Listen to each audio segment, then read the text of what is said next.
Distingués invités, chers amis, québécois et africains, j'aimerais beaucoup être avec vous aujourd'hui pour la tenue de ce colloque qui s'annonce très intéressant. Et comme je suis député de Rosemont et parfois ministre, mes tâches me retiennent à Québec. Mais ce n'est pas parce que je suis ici que je ne pense pas à l'importance de l'Afrique pour l'avenir du monde et l'avenir du Québec. 1 milliard d'habitants, pensez-y, 1 milliard d'habitants, jeunes pour la plupart, des ressources naturelles considérables, une biodiversité exceptionnelle, des soubresauts politiques, bien sûr, de la pauvreté, beaucoup trop. Il n'empêche, l'Afrique est en marche et le rythme s'accélère, vous le savez comme moi. Après le Maghreb de la conquête arabe, l'Afrique des royaumes et des empires qu'on connaît trop peu en Occident, le Mali, Dahomey, Peul, Bambara, éthiopien. Ensuite, l'Afrique des colonies, celle des indépendances. Voilà que s'ouvre un nouveau chapitre, celui d'une Afrique nouvelle, l'Afrique du décollage. L'Afrique compte parmi les régions qui connaissent la croissance économique la plus importante au monde, je ne vous apprends rien. Mais quelques chiffres. Depuis 10 ans, les économies africaines traversent la plus longue période d'expansion de leur histoire. Selon le Fonds monétaire international, 5 des 20 économies qui croissent le plus rapidement sur la planète se trouvent en Afrique subsaharienne. 5 des meilleurs 20. Entre 1995 et 2011, la croissance annuelle moyenne du PIB en Afrique subsaharienne a atteint presque 5 % et elle atteindra 6 % cette année et l'an prochain. Depuis 2005, enfin, l'Afrique reçoit davantage d'investissements directs étrangers que d'aides publiques au développement. Et ses recettes fiscales ont triplé en 10 ans. Ces investissements pourraient rapidement doubler pour atteindre quelques 5 % des flux mondiaux pour la simple raison que l'Afrique offre parmi les meilleurs rendements et ça commence à se savoir. L'embellie des données et des perspectives s'appuie sur de meilleures politiques macroéconomiques, une plus grande stabilité politique et une meilleure santé démocratique. L'Afrique récolte en outre un dividende démographique, l'effet combiné d'un grand nombre de jeunes adultes et d'une baisse de la natalité. Une jeunesse plus éduquée, branchée et entreprenante. Et une nouvelle génération de décideurs formés partout sur la planète, incluant au Québec. Enfin, vous le savez, l'Afrique s'urbanise. La population africaine devrait doubler au cours des 30 prochaines années, mais quadrupler en milieu urbain. Ce processus s'intensifiera puisqu'on prévoit qu'en 2030, un Africain sur 2 habitera en milieu urbain. Cela exigera la mise en place d'infrastructures majeures, qu'il s'agisse de transport, routes, rails, ports, aéroports, de production et de transport d'énergie, de modernisation et d'intégration des télécommunications, d'assainissement des eaux et des déchets. Les besoins à combler sont immenses. Les emplois urbains étant mieux rémunérés, le nombre de ménages disposant d'un revenu discrétionnaire pourrait augmenter de moitié d'ici 2020. Quelques 20 pays d'Afrique subsaharienne ont déjà officiellement le statut de pays à revenu intermédiaire avec d'importantes répercussions sur la construction de logements.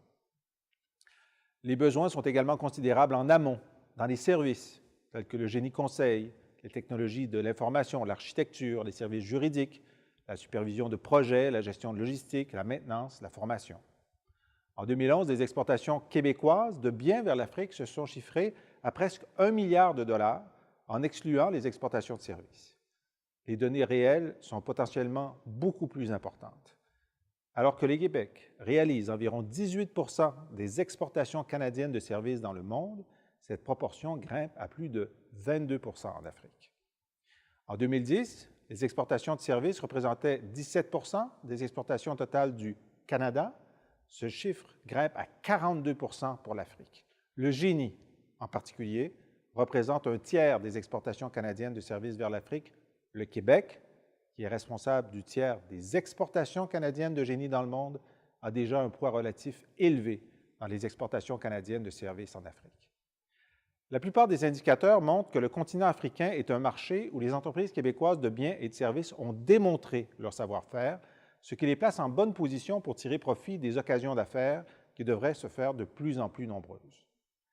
Déjà, alors qu'entre 2005 et 2010, nos exportations de biens ont globalement chuté de 17 % dans le monde entier, elles ont progressé, tenez-vous bien, de 88 % en Afrique.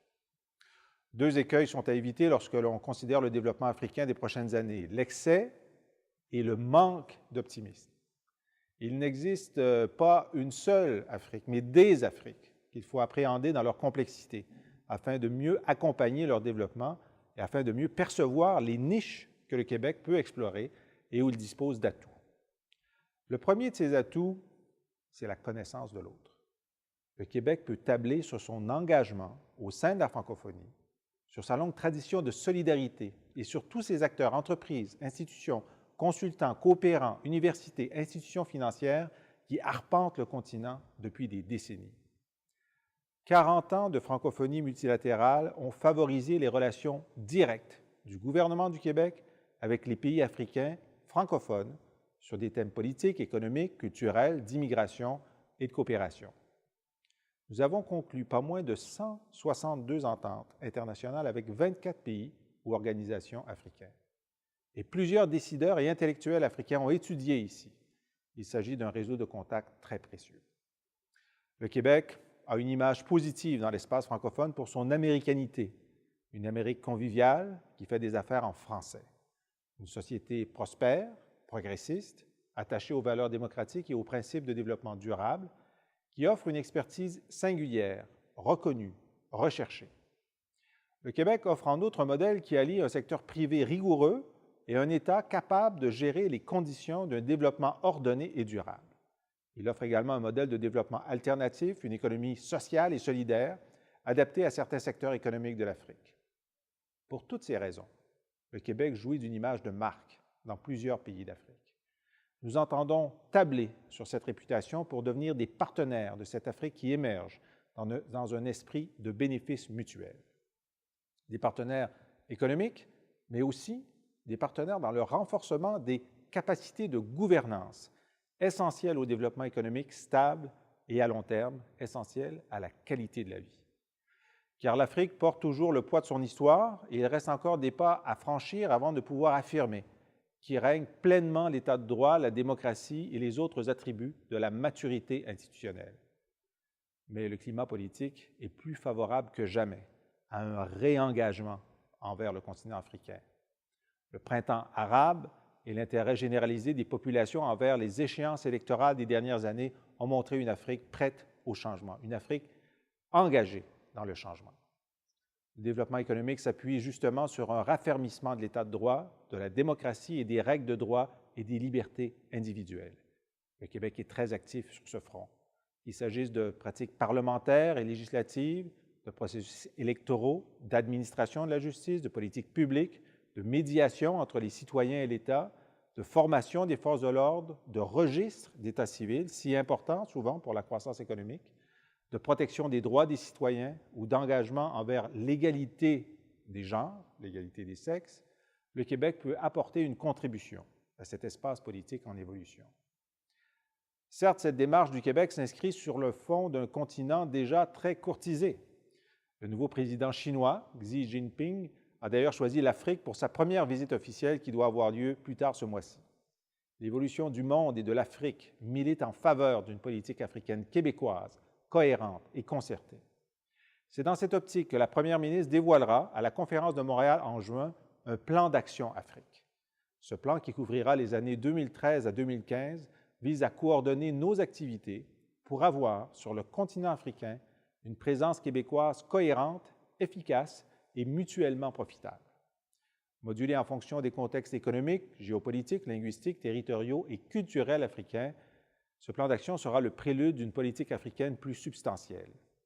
Ce plan, nous sommes à le définir en ce moment et dans ce but, nous consultons nos partenaires spécialistes du territoire, dont le Centre canadien pour l'Afrique en est un particulièrement important. Mais déjà, nous savons qu'il faut sensibiliser nos entreprises au potentiel des marchés africains et les positionner par une hausse du nombre de missions commerciales.